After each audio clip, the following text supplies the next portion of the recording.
ZYA 250, TV em Tempo, Canal 10, emissora do Grupo Roman Neves de Comunicação. Mudanças a caminho. Circulação de veículos pesados pode ter restrição em toda a cidade. A proposta vai ser encaminhada à Câmara. Polícia investiga acidente que deixou 15 pessoas mortas em Manaus. Passageiro que estava na caçamba é uma importante testemunha. Combustível mais caro, aumento no preço da gasolina chega a 4%. Jacaré tenta fugir na Lagoa do Japim e por pouco não vai parar no meio do trânsito. No interior, incêndio destrói casas em Parintins. E você vai ver ainda, judoca amazonense consegue medalha em competição na Alemanha e treina para se manter no topo do ranking nacional. O Jornal em Tempo já está no ar.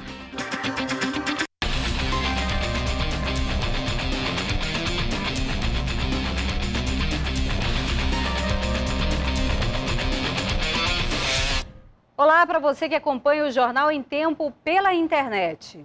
Depois do acidente de sexta-feira, voltou à tona a discussão de restringir o tráfego de carretas e caminhões em toda a cidade. A decisão divide opiniões. É bom tirar eles, ter um horário para eles, né? Você acha perigoso? Muito. Às vezes eles querem virar, querem tombar. Não tem que ter horário específico. Eu acho que não dá para regular isso, não. Eu acho que tem que ter conscientização de todo mundo, né? Porque não só são os caminhões que são agressivos, todos são agressivos no trânsito. Por enquanto, o comum é ver caminhões e carretas entre carros menores. A cena se repete por toda Manaus e nem sempre acaba bem. Na última sexta-feira, o motorista de uma caçamba perdeu o controle da direção e bateu de frente com um micro-ônibus. 15 pessoas morreram. Segundo o Manaus Trans, a prioridade agora é restringir o trânsito de veículos pesados em avenidas de grande circulação aqui da capital, como é o caso da Djalma Batista, onde o acidente aconteceu. Principalmente nos horários de entrada e saída de trabalho, o almoço, onde as pessoas se movimentam mais. É interessante informar que, embora tenha essa restrição nos horários de pico, que o trânsito é mais lento, mas muito preocupa o órgão de trânsito, principalmente fora do horário de pico, onde cai o índice da quantidade de veículos na via e esse índice de velocidade tende a aumentar.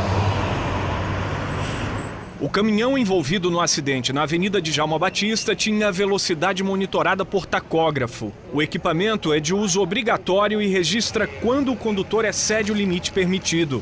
A empresa proprietária do veículo tem prestado auxílio às famílias das vítimas. A empresa ela teve que contratar já na segunda-feira profissionais que atuam na área social e na área de assistência social e na área de enfermagem.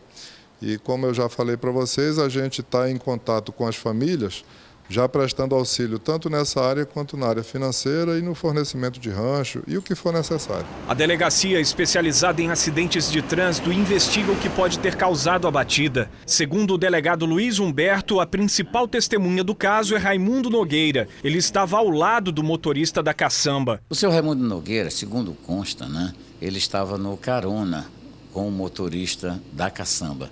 Então ele viu de frente, ele sabe, ele deve lembrar.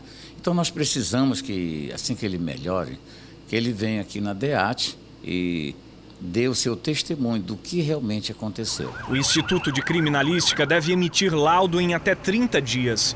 Por meio dos exames, será possível saber, por exemplo, se o motorista do caminhão dirigia sob efeito de alguma substância proibida. E vamos saber como andam as investigações do acidente com a repórter Larissa Santiago. Larissa. Marcela, a perícia ainda faz o levantamento dos dados. Eles estão verificando se alguma câmera registrou o momento do acidente. O que eles sabem até agora é que o micro-ônibus ainda tentou desviar. Eles não encontraram marcas de freio da caçamba, mas sim de derrapagem. A primeira marca importante que nós temos lá foi o primeiro impacto, considerado o primeiro ponto de colisão, que foi entre o pneumático esquerdo dianteiro do caminhão com a guia do meio-fio. O registro do tacógrafo da caçamba apontou que ela estava em velocidade entre 80 e 90 km por hora. E o ideal seria entre 40 e 60. Outro detalhe é que o freio da caçamba estava em perfeito estado. Já a barra de direção só quebrou no momento do choque. A caçamba ela imprimiu uma determinada velocidade velocidade, com o peso que ela tem, ela tinha que acompanhar o traçado da via. Como essa velocidade estava muito acima da capacidade dos pneus até essa aderência no asfalto, fez com que ele perdesse o desvio de direção, ou seja, o traçado da via, e atravessasse para a contramão da via. O laudo só deve ficar pronto em maio. Larissa Santiago para o Jornal em Tempo. E a proposta do Manaus Trans de restringir a circulação de veículos pesados em toda a cidade ganhou reforço do Detran, que vai encaminhar a sugestão aos vereadores. A reunião foi rápida. O diretor-presidente do Detran pediu apoio do presidente da Câmara para transformar sugestões em projetos de lei que melhorem o trânsito na capital. Entre as sugestões estão a instalação de tacógrafos em mototáxi e motofrete e a restrição do tráfego de carretas e caminhões em toda a cidade. A princípio, nós gostaríamos que eles transitassem apenas, exemplo, pela manhã. Das 6 às 9 da manhã, seriam impedidos de transitar na cidade, porque é um horário onde o fluxo de veículos é muito grande.